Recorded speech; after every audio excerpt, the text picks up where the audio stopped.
ಬಂಧುಗಳೇ ನಮಸ್ಕಾರ, ಹೇಗಿದ್ದೀರಿ ನೀವೆಲ್ಲರೂ? ನಾನು ಸುಬ್ರಹ್ಮಣ್ಯ ಎಸ್ ಹಂಡಿಗೆ.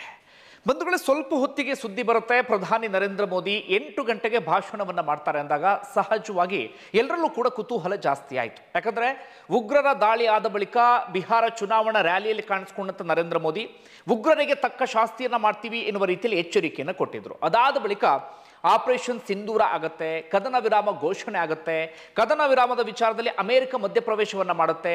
ಈ ಎಲ್ಲ ವಿಚಾರಕ್ಕೆ ಸಂಬಂಧಪಟ್ಟ ಹಾಗೆ ಸಾಮಾಜಿಕ ಜಾಲತಾಣದಲ್ಲಿ ಸಾರ್ವಜನಿಕವಾಗಿ ಸಾಕಷ್ಟು ಪ್ರಶ್ನೆ, ಕುತೂಹಲ, ಚರ್ಚೆ ಎಲ್ಲವೂ ಕೂಡ ನಡೀತಾ ಇತ್ತು. ದೇಶದ ಪ್ರತಿನಿಧಿಯಾಗಿ ಪ್ರಧಾನಿ ನರೇಂದ್ರ ಮೋದಿ ಈ ವಿಚಾರಕ್ಕೆ ಸಂಬಂಧಪಟ್ಟ ಹಾಗೆ ಮಾತಾಡಬೇಕಿತ್ತು. ಹೀಗಾಗಿ ಇವತ್ತಿನ ಭಾಷಣ ಅಂದಾಗ ಸಹಜವಾಗಿ ಎಲ್ಲರೂ ಕೂಡ ಕುತೂಹಲದಿಂದ ಕಾಯ್ತಾ ಇದ್ರು. ಇವತ್ತಿನ ಭಾಷಣ ಆರಂಭ ಆಗ್ತಾ ಇದ್ದ ಹಾಗೆ ಪ್ರಧಾನಿ ನರೇಂದ್ರ ಮೋದಿ ಅವರ ಹಿಂದಿನ ಬೇರೆ ಬೇರೆ ಭಾಷಣಕ್ಕೂ ಇವತ್ತಿನ ಭಾಷಣಕ್ಕೂ ಸಾಕಷ್ಟು ವ್ಯತ್ಯಾಸ ಕಂಡುಬಂತು. ಮಾತಿನ ದಾಟಿಯಲ್ಲೂ ಕೂಡ ಸಾಕಷ್ಟು ವ್ಯತ್ಯಾಸ ಇತ್ತು. ಪ್ರತಿ ಮಾತಿನಲ್ಲೂ ಕೂಡ ಆಕ್ರೋಶ ಕಂಡು ಬರ್ತಾ ಇತ್ತು. ಹಾಗೆ ಪ್ರತಿ ಪದಗಳನ್ನು ಬಳಸುವಂಥ ಸಂದರ್ಭದಲ್ಲೂ ಕೂಡ ಸಿಟ್ಟು ಕಾಣಿಸ್ತಾ ಇತ್ತು. ಆ ಕಣ್ಣಲ್ಲೂ ಕೂಡ ಸಿಟ್ಟಿತ್ತು. ಹಾಗೆ ಒಂದಷ್ಟು ಸಂದರ್ಭದಲ್ಲಿ ಪ್ರಧಾನಿ ನರೇಂದ್ರ ಮೋದಿ ಭಾವುಕರಾದರು. ಅಂದರೆ ಹಿಂದೆ ಯಾವತ್ತೂ ಕೂಡ ಈ ರೀತಿಯಾದಂಥ ಭಾಷಣವನ್ನು ನಾವು ಗಮನಿಸಿರಲಿಲ್ಲ. ಪ್ರಮುಖವಾಗಿ ಈ ಭಾಷಣ ಇದೆಯಲ್ಲ, ವೈಯಕ್ತಿಕವಾಗಿ ನನಗೂ ಇಷ್ಟ ಆಯಿತು. ನಿಮ್ಮಲ್ಲೂ ಸಾಕಷ್ಟು ಮಂದಿ ಈ ಭಾಷಣವನ್ನು ಮೆಚ್ಚಿಕೊಂಡಿರಬಹುದು. ಆದರೆ ಈ ಭಾಷಣ ಕಾರ್ಯರೂಪಕ್ಕೆ ಬಂದರೆ ಬಹಳ ಅದ್ಭುತ ಆಗಿರುತ್ತೆ. ಭಾಷಣ ಯಾವುದೇ ಕಾರಣಕ್ಕೂ ಭಾಷಣ ಅಥವಾ ಕೇವಲ ಮಾತು ಅಥವಾ ಕಾಗದಕ್ಕೆ ಮಾತ್ರ ಸೀಮಿತ ಆಗಬಾರದು.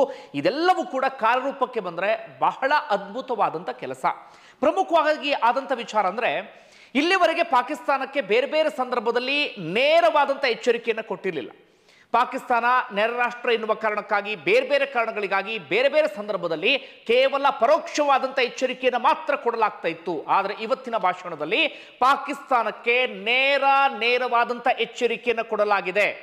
ಪಾಕಿಸ್ತಾನವನ್ನ ಒಂದು ರೀತಿಯಲ್ಲಿ ನಾವು ಬಗ್ಗು ಬಡಿತೀವಿ ಎನ್ನುವಂಥ ಮಾತನ್ನೇ ಪ್ರಧಾನಿ ನರೇಂದ್ರ ಮೋದಿ ಇವತ್ತು ಪ್ರಸ್ತಾಪವನ್ನು ಮಾಡಿದ್ರು. ಹಾಗೆ ಇನ್ನೊಂದು ವಿಚಾರ ಅಂದರೆ, ಇಲ್ಲಿವರೆಗೆ ಭಯೋತ್ಪಾದಕರ ದಾಳಿ ಆದಂಥ ಸಂದರ್ಭದಲ್ಲಿ ಇದರ ಹಿಂದೆ ಪಾಕಿಸ್ತಾನ ಇದೆ ಎನ್ನುವಂಥ ಮಾತನ್ನ ತುಂಬ ಸ್ಪಷ್ಟವಾಗಿ ಹೇಳ್ತಾ ಇರಲಿಲ್ಲ. ಆದರೆ ಇವತ್ತಿನ ಭಾಷಣದ ಮೂಲಕ ತುಂಬ ಸ್ಪಷ್ಟವಾಗಿ, ತುಂಬ ಖಚಿತವಾಗಿ ಹೇಳಲಾಯಿತು, ಎಲ್ಲ ಭಯೋತ್ಪಾದಕ ದಾಳಿಯ ಹಿಂದೆಯೂ ಕೂಡ ಪಾಕಿಸ್ತಾನ ಇದೆ. ಇದೆಲ್ಲದಕ್ಕೂ ಕೂಡ ಕಾರಣ ಪಾಕಿಸ್ತಾನ, ಉಗ್ರರನ್ನ ಪೋಷಿಸ್ತಾ ಇರೋದೇ ಪಾಕಿಸ್ತಾನ ಅಂತ ತುಂಬ ಕ್ಲಿಯರ್ ಆಗಿ ಪ್ರಧಾನಿ ನರೇಂದ್ರ ಮೋದಿ ಹೇಳಿದ್ರು. ಹಾಗೆ ಇಲ್ಲಿಯವರೆಗೆ POK ವಿಚಾರ ಪ್ರಸ್ತಾಪ ಆಗ್ತಿರ್ಲಿಲ್ಲ. ಆದರೆ ಇವತ್ತು ಮೋದಿ POK ವಿಚಾರವನ್ನು ಕೂಡ ಪ್ರಸ್ತಾಪ ಮಾಡಿದ್ದಾರೆ. ಇವೆಲ್ಲವೂ ಕೂಡ ಇವತ್ತಿನ ಪ್ರಮುಖವಾದಂಥ ವಿಚಾರಗಳು. ಇಲ್ಲಿಯವರೆಗೆ ಪಾಕಿಸ್ತಾನಕ್ಕೆ ಏನಾಗ್ತಿತ್ತು, ಬೇರೆ ಬೇರೆ ಕಾರಣಗಳಿಗಾಗಿ ಇಷ್ಟು ಖಡಕ್ಕಾದಂಥ ಎಚ್ಚರಿಕೆಯನ್ನು ಅಥವಾ ನೇರವಾದಂಥ ಸಂದೇಶವನ್ನು ರವಾನೆ ಮಾಡ್ತಾ ಇರಲಿಲ್ಲ. ಹೀಗಾಗಿ ಪಾಕಿಸ್ತಾನ ನಾನು ಆಡಿದ್ದೇ ಆಟ ಎನ್ನುವ ರೀತಿಯಲ್ಲಿ ವರ್ತನೆಯನ್ನು ತೋರ್ತಾ ಇತ್ತು.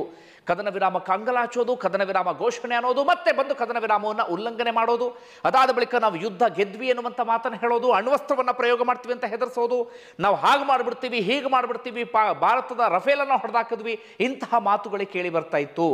ಆದರೆ ಈ ಭಾಷಣವನ್ನು ಗಮನಿಸಿದಾಗ ಅನಿಸಿದ್ದು, ಪಾಕಿಸ್ತಾನ ಇನ್ನು ಮುಂದೆ ಅಂತಹ ಧೈರ್ಯ ಪ್ರದರ್ಶನ ಮಾಡಲ್ವೇನೋ ಗೊತ್ತಿಲ್ಲ. ಯಾಕಂದರೆ ಮೊಂಡುತನದ ರಾಷ್ಟ್ರ ಅದು. ಮೊದಲಿಗೆ ಹೈಲೈಟ್ ಪಾಯಿಂಟ್ಸ್ಗಳನ್ನು ಮೆನ್ಷನ್ ಮಾಡಿ ಅದಾದ ಬಳಿಕ ಏನೇನು ಮಾತಾಡಿದ್ರು ಅನ್ನೋದನ್ನು ಹಂತ ಹಂತವಾಗಿ ಹೇಳ್ಕೊಳ್ತಾ ಹೋಗ್ತೀನಿ. ಪ್ರಮುಖವಾಗಿ ಅವ್ರು ಹೇಳಿದ್ದು, ಟೆರರ್ ಆ್ಯಂಡ್ ಟ್ರೇಡ್ ಒಟ್ಟಿಗೆ ಆಗೋದಿಲ್ಲ. ಅಂದರೆ ಉಗ್ರವಾದ ಮತ್ತು ವ್ಯಾಪಾರ ಒಟ್ಟಿಗೆ ಸಾಧ್ಯವೇ ಇಲ್ಲ. ಹೀಗಾಗಿ ನಿಮ್ಮ ಜೊತೆಗೆ ಯಾವುದೇ ವ್ಯಾಪಾರ ವಹಿವಾಟು ಇಲ್ಲ, ಎಲ್ಲವೂ ಕೂಡ ಬಂದ್ ಮಾಡಲಾಗಿದೆ, ಅದು ಹಾಗೆ ಕಂಟಿನ್ಯೂ ಆಗುತ್ತೆ. ಹಾಗೆ ಟೆರರ್ ಆ್ಯಂಡ್ ಟಾಕ್ ಒಟ್ಟಿಗೆ ಆಗೋದಕ್ಕೆ ಸಾಧ್ಯವೇ ಇಲ್ಲ. ಭಯೋತ್ಪಾದನೆ ಮತ್ತು ಮಾತು ಸಾಧ್ಯವೇ ಇಲ್ಲ, ಶಾಂತಿಯ ಮಾತುಕತೆ. ಪಾಕಿಸ್ತಾನ ಜೊತೆಗೆ ಸ್ಪಷ್ಟವಾದಂಥ ಸಂದೇಶ, ರಕ್ತ ಮತ್ತು ನೀರು ಒಟ್ಟಿಗೆ ಹರಿಯೋದಕ್ಕೆ ಸಾಧ್ಯ ಇಲ್ಲ. ನೀವು ರಕ್ತವನ್ನು ಹರಿಸ್ತಾ ಇದ್ದೀರಿ, ನಾವು ನೀರನ್ನು ಸ್ಟಾಪ್ ಮಾಡಿದ್ದೀವಲ್ಲ, ಮತ್ತೆ ಬಿಡಬೇಕು ಅಂದರೆ ನೀವು ರಕ್ತ ಹರಿಸೋದನ್ನು ನಿಲ್ಲಿಸಬೇಕು. ಆಗ ಮಾತ್ರ ರಕ್ತ ಮತ್ತು ನೀರನ್ನು ಒಟ್ಟಿಗೆ ಹರಿಸೋದಿಕ್ಕೆ ಯಾವುದೇ ಕಾರಣಕ್ಕೂ ಸಾಧ್ಯ ಇಲ್ಲ. ಬಹಳ ಸ್ಪಷ್ಟವಾದಂಥ ಅಥವಾ ಖಚಿತವಾದಂಥ ಮಾತು. ಅದಾದ ಬಳಿಕ ಇನ್ನು ಮುಂದೆ ಏನಾದರೂ ಪಾಕಿಸ್ತಾನ ಜೊತೆಗೆ ಮಾತಾಡಿದ್ರೆ ಕೇವಲ ಭಯೋತ್ಪಾದನೆ ನಿಗ್ರಹ ವಿಚಾರಕ್ಕೆ ಸಂಬಂಧಪಟ್ಟ ಹಾಗೆ, ಜೊತೆಗೆ POK ವಿಚಾರ, ಅದರ ಆಚೆಗೆ ಶಾಂತಿ ಮಾತುಕತೆಗೆ ಯಾವುದೇ ಕಾರಣಕ್ಕೂ ಪಾಕಿಸ್ತಾನ ಜೊತೆಗೆ ಇಲ್ಲ. ಪಾಕಿಸ್ತಾನ ಜೊತೆಗೆ ಮಾತೇ ಇಲ್ಲ.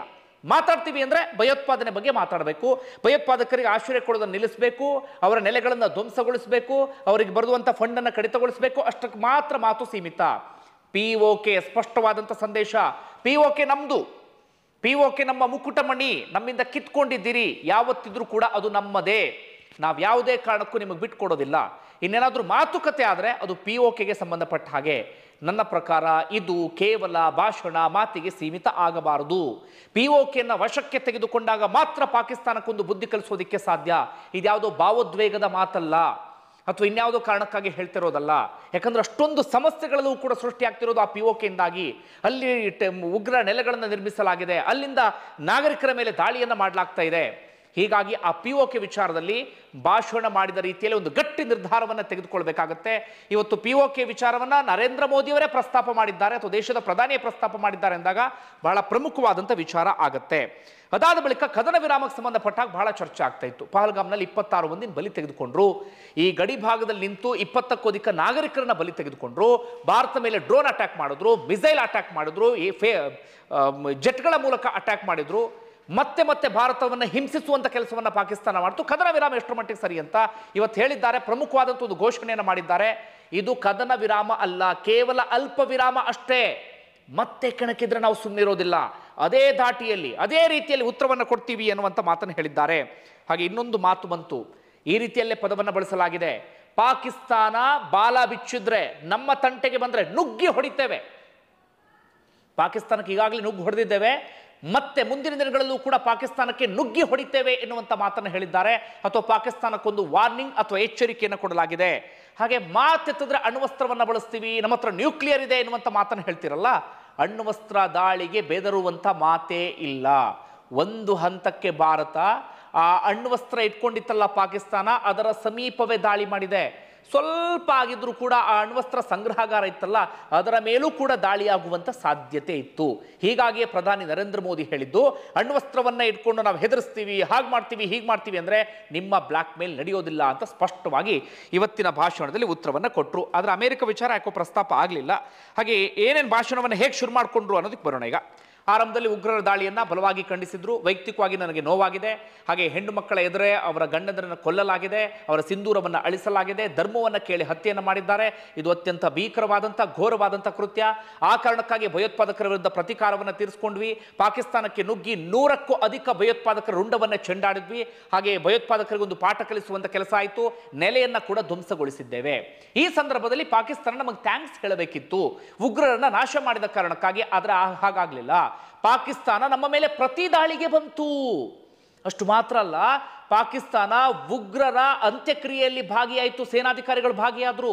ಶವವನ್ನು ಹೊದಿಸಿ ಗೌರವವನ್ನು ಕೊಡಲಾಯಿತು. ಇದಕ್ಕಿಂತ ಇನ್ನೇನು ಸಾಕ್ಷಿ ಬೇಕು ಅಂತ ಮೋದಿ ಕೇಳಿದ್ರು. ಪಾಕಿಸ್ತಾನ ಉಗ್ರರಿಗೆ ಬೆಂಬಲ ಕೊಡುತ್ತೆ ಅನ್ನೋದಕ್ಕೆ ಇದಕ್ಕಿಂತ ಹೆಚ್ಚಿನ ಸಾಕ್ಷಿಯನ್ನು ಯಾಕೆ ಒದಗಿಸಬೇಕು? ಇಷ್ಟರ ಮಟ್ಟಿಗೆ ಪಾಕಿಸ್ತಾನ ಉಗ್ರರನ್ನ ಡಿಫೆಂಡ್ ಮಾಡ್ಕೊಳ್ತಾ ಇದೆ, ಸಮರ್ಥನೆ ಮಾಡ್ಕೊಳ್ತಾ ಇದೆ. ಅದೇ ಕಾರಣಕ್ಕಾಗಿ ಭಾರತದ ಮೇಲೆ ದಾಳಿಗೆ ಬಂದಿದೆ. ಆದ್ರೆ ನಾವು ಸುಮ್ಮನೆ ಬಿಡ್ತೀವ? ಇಲ್ಲ. ನಮ್ಮ ಶಸ್ತ್ರಾಸ್ತ್ರಗಳ ಬಲ ಇವತ್ತು ಇಡೀ ಜಗತ್ತಿಗೆ ಗೊತ್ತಾಗಿದೆ. ಆತ್ಮನಿರ್ಭರತೆಯ ಬಲ ಇವತ್ತು ಜಗತ್ತಿಗೆ ಎದುರುಗಡೆ ಅನಾವರಣಗೊಂಡಿದೆ. ನಮ್ಮ ಡ್ರೋನ್ಗಳು, ನಮ್ಮ ಜೆಟ್ಗಳು, ನಮ್ಮ ಮಿಸೈಲ್ಗಳು ಪಾಕಿಸ್ತಾನಕ್ಕೆ ತಕ್ಕ ಉತ್ತರವನ್ನು ಕೊಟ್ಟಿದ್ದಾವೆ. ಪಾಕಿಸ್ತಾನಕ್ಕೆ ಭಾರತವನ್ನು ಏನು ಮಾಡ್ಕೊಳ್ಳೋಕೆ ಸಾಧ್ಯ ಆಗಿಲ್ಲ. ಆದರೆ ಭಾರತ ಪಾಕಿಸ್ತಾನಕ್ಕೆ ಏನು ಮಾಡಬೇಕು ಎಲ್ಲವನ್ನೂ ಕೂಡ ಮಾಡ್ತು. ಕೆಲವು ಗಂಟೆಗಳ ಅಂತರದಲ್ಲಿ 3 ಗಂಟೆಯಲ್ಲಿ ಪಾಕಿಸ್ತಾನದ 8 ರಿಂದ 9 ಏರ್ ಬೇಸ್ಗಳನ್ನು ಸರ್ವನಾಶ ಮಾಡಿದ್ದೇವೆ.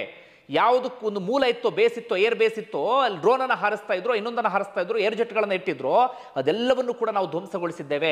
ಪಾಕಿಸ್ತಾನಕ್ಕೆ ಹೇಗೆ ಉತ್ತರವನ್ನು ಕೊಡಬೇಕು ಹಾಗೆ ನಾವು ಉತ್ತರವನ್ನು ಕೊಟ್ಟಿದ್ದೇವೆ. ಭಾರತ ಸೇನಾ ಸಾಮರ್ಥ್ಯ ಇವತ್ತು ಇಡೀ ಜಗತ್ತಿಗೆ ಗೊತ್ತಾಗಿದೆ. ಅಟ್ ದ ಸೇಮ್ ಟೈಮ್ ಪಾಕಿಸ್ತಾನದ ದೌರ್ಬಲ್ಯವೂ ಕೂಡ ಜಗತ್ತಿಗೆ ಇವತ್ತು ಬಹಳ ಚೆನ್ನಾಗಿ ಅರಿವಾಗಿದೆ. ಅದೇ ರೀತಿಯಾಗಿ ಒಂದೇ ಹೊಡೆತದಲ್ಲಿ ನಾವು ಪಾಕಿಸ್ತಾನವನ್ನು ಮುಗಿಸ್ಬೋದು ಮನಸ್ಸು ಮಾಡಿದರೆ. ಬಾಲ ಬಿಚ್ತಾ ಇದ್ದೀರಲ್ಲ, ಆಟ ಆಡ್ತಿದ್ದೀರಲ್ಲ, ನಾವೇನಾದರೂ ಮನಸ್ಸು ಮಾಡಿದರೆ, ಯುದ್ಧಕ್ಕೆ ಅಂತ ನಿಂತರೆ ಒಂದೇ ಒಂದು ಹೊಡೆತದಲ್ಲಿ ನಾವು ನಿಮ್ಮನ್ನು ಮುಗಿಸಬಹುದು. ಹಾಗೆ ಸೇನೆಗೆ ಪರಮಾಧಿಕಾರ ಮತ್ತು ಸ್ವಾತಂತ್ರ್ಯವನ್ನು ಕೊಟ್ಟಿದ್ದೇವೆ. ಉಗ್ರರಿಗೆ ಮಾತ್ರ ಅಲ್ಲ, ಉಗ್ರರನ್ನ ಪೋಷಿಸ್ತಾ ಇದ್ದಿರಲ್ಲ ಪಾಕಿಸ್ತಾನ, ನಿಮ್ಮನ್ನು ಯಾವುದೇ ಕಾರಣಕ್ಕೂ ಸುಮ್ಮನೆ ಬಿಡೋದಿಲ್ಲ. ಇನ್ನು ಮುಂದೆ ನಮ್ಮ ನಿಲುವು ಬದಲಾಗಿದೆ. ಆಕ್ಟ್ ಆಫ್ ವಾರ್, ಪ್ರತಿ ಭಯೋತ್ಪಾದನಾ ದಾಳಿಯನ್ನು ಕೂಡ ಯುದ್ಧ ಅಂತಲೇ ಪರಿಗಣಿಸಲಾಗುತ್ತೆ. ಅದೇ ರೀತಿಯಲ್ಲಿ ತಿರುಗೇಟನ್ನು ಕೊಡಲಾಗುತ್ತೆ, ಯುದ್ಧವನ್ನೇ ಸಾರಲಾಗುತ್ತೆ. ಇನ್ನು ಮುಂದೆ ನಾವು ಸುಮ್ಮನೆ ಕೂತ್ಕೊಳ್ಳುವಂಥ ಮಾತೇ ಇಲ್ಲ. ಖಡಕ್ಕಾದಂಥ ಎಚ್ಚರಿಕೆ. ಒಂದೇ ಒಂದು ಉಗ್ರ ದಾಳಿ ಆದರೆ ಅದೇ ಫೋರ್ಸಲ್ಲಿ ನಾವು ತಿರುಗೇಟನ್ನು ಕೊಡ್ತೇವೆ. ಇನ್ಯಾವ ಕಾರಣಕ್ಕೂ ನಾವು ಸುಮ್ಮನೆ ಕೂತ್ಕೊಳ್ಳೋದಿಲ್ಲ ಅಂತೇಳಿ ಭಾಳ ಸ್ಪಷ್ಟವಾಗಿ ಇವತ್ತಿನ ಭಾಷಣದಲ್ಲಿ ಹೇಳಿದರು. ವೈಯಕ್ತಿಕವಾಗಿ ಈ ಭಾಷಣ ನನಗೆ ಇಷ್ಟ ಆಯಿತು. ಭಾಷಣದ ದಾಟಿಯೂ ಕೂಡ ಇಷ್ಟ ಆಯಿತು. ಪಾಕಿಸ್ತಾನಕ್ಕೆ ಈ ರೀತಿಯಾಗಿ ಒಂದು ಎಚ್ಚರಿಕೆಯನ್ನು ಕೊಡಬೇಕಿತ್ತು ಅಥವಾ ಹೆದರಿಸುವಂಥ ಕೆಲಸವನ್ನು ಮಾಡಬೇಕಿತ್ತು, ಅಂಥದ್ದೆಲ್ಲವೂ ಕೂಡ ಇತ್ತು. ಆದರೆ ನಾನು ಮತ್ತೆ ಹೇಳ್ತಾ ಇರೋದು, ಇದು ಭಾಷಣಕ್ಕೆ ಸೀಮಿತ ಆಗಬಾರ್ದು, ಮಾತಿಗೆ ಸೀಮಿತ ಆಗಬಾರ್ದು, ಅಥವಾ ಜನರನ್ನು ಖುಷಿಪಡಿಸೋದಕ್ಕೆ ಸೀಮಿತ ಆಗಬಾರ್ದು, ಅಥವಾ ಜನರಿಗೆ ಯಾವುದೊಂದು ಕ್ಲಾರಿಟಿಯನ್ನು ಕೊಡೋದಕ್ಕೆ ಸೀಮಿತ ಆಗಬಾರ್ದು. ಅವೆಲ್ಲವೂ ಕೂಡ ಕಾರ್ಯರೂಪಕ್ಕೆ ಬರಲೇಬೇಕಾಗುತ್ತೆ. ಹಾಗೆ ಇನ್ನೊಂದು ವಿಚಾರವನ್ನು ನಾನು ನಿರೀಕ್ಷೆ ಮಾಡ್ತಾ ಇದ್ದೆ, ಡೊನಾಲ್ಡ್ ಟ್ರಂಪ್ಗೆ ಸಂಬಂಧಪಟ್ಟ ಹಾಗೆ. ಯಾಕೋ ಭಾರತಕ್ಕೆ ಧಮಕಿ ಹಾಕುವ ದಾಟಿಯಲ್ಲಿ ಮಾತಾಡ್ತಿದ್ದಾರೆ ಡೊನಾಲ್ಡ್ ಟ್ರಂಪ್.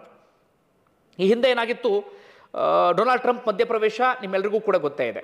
ಕದನ ವಿರಾಮ ಘೋಷಣೆ ಆಗಿದೆ ನನ್ನಿಂದ ಅಂತ ಟ್ವೀಟ್ ಬರುತ್ತೆ. ಅದಾದ ಬಳಿಕೂ ಕೂಡ ಆ ಟ್ವೀಟ್ಗೆ ಸಮರ್ಥನೆ ಮಾಡ್ಕೊಳ್ಳುವ ರೀತಿಯಲ್ಲಿ ಏನು ಟ್ವೀಟ್.